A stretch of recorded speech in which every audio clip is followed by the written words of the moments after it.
거의 10년 동안 장후이는 말레이시아에서 휴가를 마치고 돌아온 70세의 어머니를 태운 비행기가 왜 흔적도 없이 사라졌는지에 대한 답을 썼습니다. 장점이의 어머니 장추이 인장 시오아이와이웨는 2014년 3월 8일 말레이시아 항공 370편이 쿠알라룸푸르에서 베이징으로 가는 예정된 경로를 벗어나 인도양 상공에서 사라졌을 때 탑승했던 239명 중 한 명이었습니다. 지금까지 MH370의 운명은 역사상 가장 위대한 항공 미스터리 중 하나로 남아있으며 장점이는 무슨 일이 일어났는지 알아내기 위한 탐구를 결코 포기하지 않았습니다. 월요일 중국 법원은 MH370 승객들의 가족들에 대한 보상 청구에 대한 심리를 시작할 예정인데 이들은 이 재앙으로 사랑하는 사람들을 빼앗겼을 뿐만 아니라 일부 사람들은 재정적인 공경에 빠졌다고 말했습니다. 거의 10년 동안 해결 제안을 받아들이지 않은 가족들은 어떠한 사과나 한 푼의 보상도 받지 못했습니다. 50세 장점이는 소송이 처음 제기된 지 7년이 넘도록 베이징의 서우양 지방인민법원에서 열린 공판에 앞서 가진 인터뷰에서 CNN과의 인터뷰에서 말했습니다.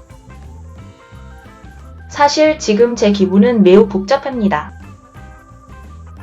안도감과 기쁨, 무력감이 둘 다 있습니다. 장점이는 메이야 항공 보험사 보잉 그리고 비행기 엔진 제조사인 회사들을 상대로 운송 중 발생한 손상에 대해 중국 법의 책임을 져야 한다고 믿고 있는 소송을 제기하고 있습니다. 그의 요구 사항에는 보상, 공식 사과, 그리고 가족들에 대한 심리적 지원, 재개와 비행기 수색을 계속하기 위한 기금 조성이 포함되어 있습니다. 장점이는 약 40명의 중국 가족들이 다양하지만 대체로 중복되는 한수로 이들 회사들을 법정으로 끌고 가고 있으며 이들에 대한 심리는 12월 5일까지 계속될 것으로 예상된다고 말했습니다. 그는 금요일에 자신의 소송이 심리될 것이라고 덧붙였습니다. 비행기에 탑승했던 200명이 넘는 사람들 중 153명이 중국인이었습니다. 지난 10년 동안 법적인 구제책이 완전히 없어서 우리의 고통스러운 삶이 더욱 견딜 수 없게 되었습니다. 라고 장점이는 말했습니다. 법원의 심리에 대해 CNN에 보낸 성명에서 보잉사는 MH370에 탑승했던 사람들과 그들을 사랑하는 사람들과 우리의 생각이 계속 함께하고 있다고 밝혔습니다. CNN은 또한 말레이시아 항공과 알리안츠 롤스로이스에도 연락을 취해 의견을 구했습니다. 중국 법원이 지안과 다른 공장장들에게 유리한 판결을 내릴 경우 피고들에게 어떤 집행권을 행사할 수 있을지는 불분명합니다. 말레이시아 항공과 보잉, 롤스로이스는 중국에 사무실을 두고 있지만 모두 중국 외에 본사를 둔 국제적인 회사들입니다. 피해자 가족들이 미국에 들여온 비슷한 사건들은 말레이시아 법 체계가 이 소송들을 처리해야 한다는 이유로 기각되었습니다. 말레이시아에서는 2014년 비행 중 아버지를 잃은 두 어린 소년이 말레이시아 항공을 계약 위반 혐의로 말레이시아 정부를 과실로 고소했습니다. 이 사건은 이듬해 법정 밖으로 해결되었습니다. 중국에서는 말레이시아 항공과 과의 계약을 맺은 가족들이 150만 위안 상 15만 달러를 수수료로 받았습니다. 처음에는 수십 개의 중국 가족들만 서명했지만 수년에 걸쳐 더 많은 중국 가족들이 정착하기로 선택했습니다. 2021년 3월까지 약 90개의 가족들이 여전히 정착하기를 거부했지만 코로나19 팬데믹 이후 그 수는 절반으로 줄었습니다. 항공사와 말레이시아 정부로부터 모든 책임을 지었기 때문에 협정 서명을 거부했다고 밝힌 장 씨에 따르면 현재 약 40개의 가족들만 정착하지 않았다고 합니다.